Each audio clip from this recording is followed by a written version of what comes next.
U.S. government, basically by crippling sanctions, is partially responsible for the economic crisis that Iranian people are in. So even if they're not spinning the protests or the violence, they're part of the problem. We have to remember that fuel prices are heavily subsidized, have been heavily subsidized in Iran, and still with the almost 300% increase, it's much lower, relatively lower compared to world prices, and this has been an economic problem for the government, the high amount of money that they've been spending on subsidies, and the government has been struggling to somehow manage this, but it seems like they basically rolled it out or mismanaged it. Protests continued in almost 100 cities and towns across Iran, and in some areas it has become very, very violent.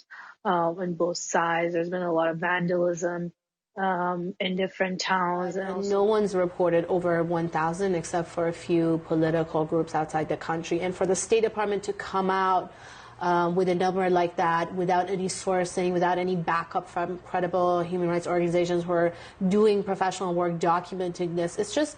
it hurts the credibility of the State Department, and it also is not a very beneficial thing in a situation. So given that, what do you think the aim of the State Department is here? Why would they be wanting to hype it up so much if that's what they're actually doing?